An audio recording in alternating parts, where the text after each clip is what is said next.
Está con nosotros Vilma Leandro. Ella es psicóloga, coordinadora de la Comisión de Política Pública del Colegio de Psicólogos.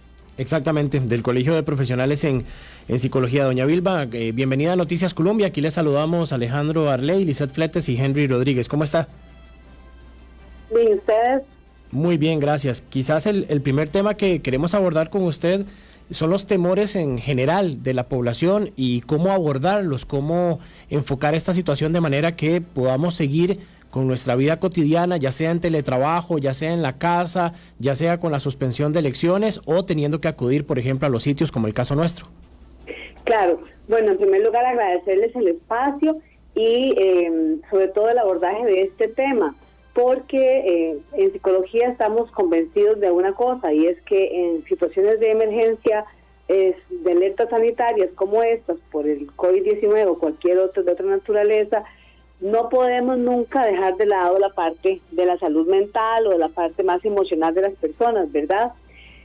Dicho una vez eso, decirles que bueno, sí, efectivamente estamos ante una situación que rompe la cotidianidad, ¿verdad? Que rompe la forma en que hemos venido funcionando como sociedad, y entonces, en ese sentido, lo primero es, bueno, acatar las disposiciones, ¿verdad? Irse informando de acuerdo a las fuentes oficiales, porque lo que está pasando también es que hay mucha exposición a información que no necesariamente a veces viene de las fuentes oficiales o de fuentes científicas, y eso va a sumar de manera, digamos, innecesaria a crear una situación de caos que no debería manejarse de esa manera, y que debería ser manejada con la mayor ecuanimidad para, como usted decía ahora en la introducción, algunos de ustedes decían en la introducción, no potenciar aún más en las personas que de por sí ya tienen algún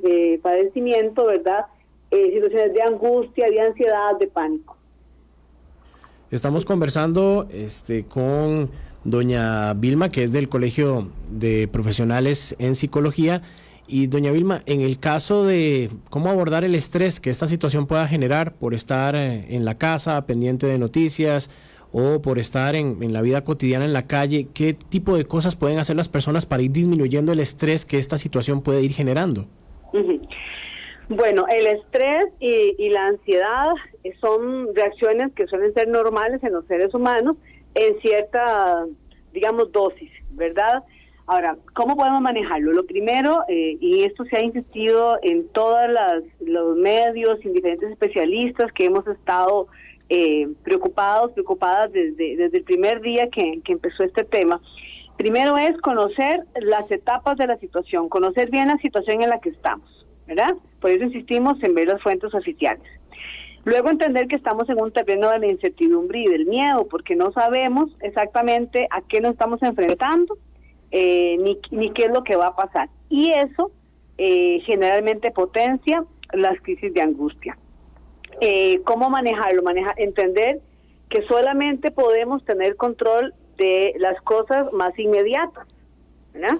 Entonces, habría que convertir como esta impotencia y la vulnerabilidad en la que podemos sentirnos en acciones concretas para resolverlas. ¿Cómo se puede hacer? Bueno, acatando los protocolos de lavado de manos, de estornudos, no aglutinándonos. Ayer y estos días en general, el ministro de Salud ha sido bastante claro en las indicaciones que hay que seguir para poder lidiar y enfrentar este tipo de situaciones. Ahora, con lo que usted señalaba de la convivencia en la casa, porque hay como una vuelta, no es lo mismo estar el fin de semana descansando, ¿verdad? La familia que hace todos los servicios domésticos, las compras y las cosas de rutinas de fin de semana, a estar por una situación como estas, todos en la casa. Ajá. También estamos, y hay que decirlo con mucha franqueza, estamos preocupados porque podrían subir los indicadores de violencia doméstica. Claro, hay ¿verdad? un riesgo. Un riesgo de maltrato infantil, de abuso sexual infantil, ¿verdad? Esas situaciones suelen potenciarse cuando pasan mucho tiempo las personas juntas. Entonces, ahí hacer un llamado a la resolución, digamos, alternativa de conflictos, a las convivencias respetuosas, en el caso puntual, por ejemplo, el manejo con los niños y las niñas, ¿verdad? Evitar dietas ricas en azúcares, que pueden potenciar como algunas conductas o inquietud en los chicos y las chicas. Evidentemente estar revisando qué están haciendo y supervisando qué están haciendo a los niños y las niñas y los jóvenes, qué tipo de películas o de videojuegos, o no podríamos estar todo el tiempo con el celular tampoco, ¿verdad? Yo creo que aquí esto es un tema de oportunidad también, y de revisión de ciertas prácticas que tenemos ya como naturales. Por ejemplo, a mí me parece que es una excelente ocasión para reflexionar qué estamos entendiendo por diversión, por divertirnos, ¿verdad? Porque esto cambia todo ese esquema. El ministro dijo ayer eso, que no había que aglutinarse, pero por ejemplo ir a dar una vuelta a la manzana con los niños y las niñas en bicicleta, o caminar en familia, ese tipo de actividades, porque tampoco podemos pretender que estemos todas las personas de la casa durante todos estos días sin salir ni al portón, ¿verdad? Hay que asumir esto también con cierto criterio de racionalidad, de lo que sí se puede hacer, de lo que sí pone en riesgo y de lo que no pone en riesgo a las personas más vulnerables. Sí, todavía tenemos aquí una ventana. Hay países donde ni siquiera a la puerta puede salir la gente. Aquí Exacto. tenemos esa posibilidad. La otra parte, doctora Alejandro, es de algo que Alejandro nos decía internamente aquí en la redacción, es que hay gente con fobias a, por ejemplo, gérmenes, virus, a las bacterias, a estas cosas. Y cuando esto se resalta mucho, yo no sé estas personas cómo reaccionan. ¿Cuál es la actitud de ellos? Bueno, aquí entender que, digamos, la ansiedad es una emoción, ¿verdad? Entonces no se puede como eliminar. Es como si usted tuviera una parte del cuerpo que le duele y usted no se la puede quitar, ¿verdad? Entonces hay que aprender a manejarla. Ese tipo de información hay que aprender a dosificarla. Aquí se trata mucho, vea usted que los mensajes han sido como de acompañar y de tener responsabilidad colectiva. Entonces identificar las personas que tienen ese tipo de inquietudes, de miedos, de temores.